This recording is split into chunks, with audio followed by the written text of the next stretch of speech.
Hey guys! What's up? Welcome back to the channel. Imagine a world where the biggest sportswear brand in the world almost never existed. What if I told you the creator of Nike wasn't even a star athlete? In fact, he was a college runner who struggled to even make the cut. Yet, against all odds, he built one of the most iconic and successful brands the world has ever seen. In today's video, we're diving into the incredible journey of Phil Knight, the man who turned his dreams into reality and changed the face of sports forever. Get ready for shocking facts, jaw-dropping twists, and the inspiring story of how Nike came to life. Let's jump right in. When we think of Nike today, we think of world-class athletes, iconic sneakers, and billion-dollar contracts. But what if I told you the man who created Nike wasn't even a star athlete? He was a college runner who didn't quite make the cut, someone who had little money and even less experience in the business world. Yet, he went on to build one of the most influential and valuable companies in the world. This is the incredible story of Phil Knight, the failed athlete who revolutionized the sportswear industry and created Nike. Stick around, because you won't believe some of the shocking twists and moments that led to Nike's meteoric rise. Phil Knight was born in 1938 in Portland, Oregon. He had big dreams of becoming an athlete, but unlike the legends we know today, Knight wasn't naturally gifted in running. In fact, he wasn't even one of the top runners on his college track team at the University of Oregon. His times were average at best. But despite this, Knight had an unshakable belief that he could succeed, if not as a runner, then as something else. He trained under the guidance of Bill Bowerman, a coach who would later become one of the key figures in Nike's story. Bowerman was obsessed with improving his athletes' performance, not just through better training, but through better gear. He would later go on to experiment with shoe designs that would revolutionize the way athletes ran. After graduating from Oregon, Knight's big break came not in a race, but in a trip to Japan. In 1962, Knight traveled to Japan for his MBA program at Stanford University. During his travels, Knight stumbled upon a company called Onitsuka Tiger, a Japanese brand that made running shoes. They weren't big in the US, but Knight saw a potential market there. In fact, the idea of bringing these shoes to the US was a risky one, and most people thought he was crazy. Knight struck a deal with Onitsuka Tiger to become their distributor in the US for a small commission. He was so confident about the deal, he borrowed $50 from his father to start his business. His first shipment arrived in 1964, and he began selling shoes out of the trunk of his car. Talk about humble beginnings.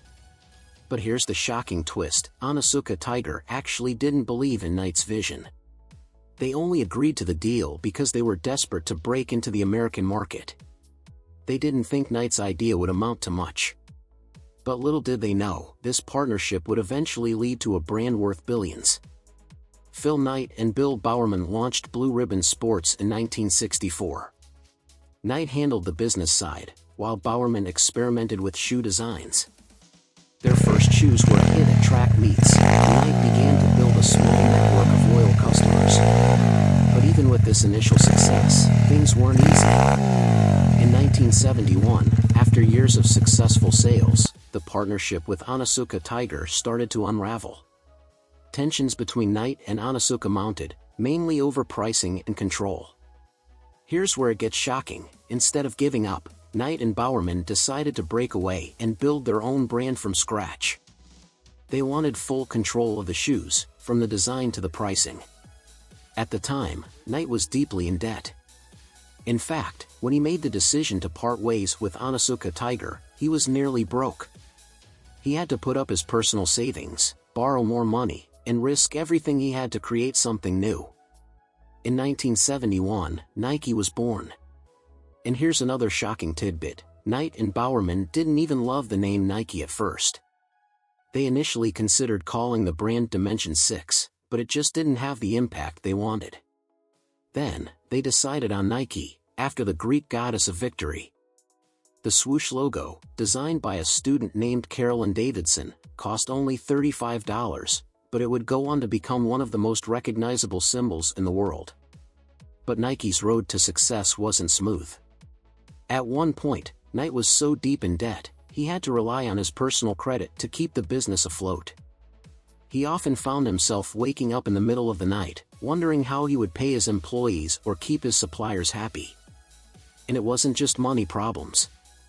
Nike was still competing with much bigger brands, like Adidas and Converse. Here's the crazy part: Nike's first big break came not from a product innovation, but from a marketing genius.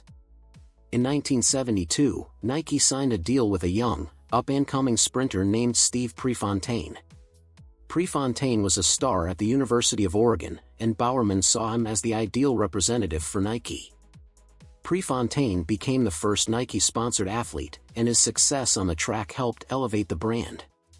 Sadly, Prefontaine's life was cut short in a car accident in 1975, but his legacy lived on in Nike's early marketing campaigns. The brand's association with top athletes like Prefontaine helped establish its credibility in the athletic world. Now, we all know about the game-changing partnership Nike had with Michael Jordan, but few realize how risky it was at the time. In 1984, Jordan was still a rookie with the Chicago Bulls. Nike had a very small budget for basketball sponsorships, and no one knew if signing Jordan would pay off. But Phil Knight took a huge gamble. Here's the mind-blowing part: Nike actually offered Jordan a 5-year, $500,000 deal. The deal was groundbreaking at the time, but Nike's executives didn't fully believe Jordan was going to be the superstar he became. They were betting on the future, and it paid off. With the release of the Air Jordan in 1985, Nike transformed not just the sneaker market, but the entire cultural landscape. Jordan's success on the court, combined with the brand's marketing, turned Air Jordan into a global icon.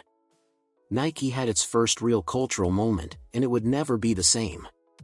One final mind-blowing fact: in the early 1980s, Nike's first big contract with Michael Jordan was so successful that it was actually responsible for more than 50% of Nike's profits at the time.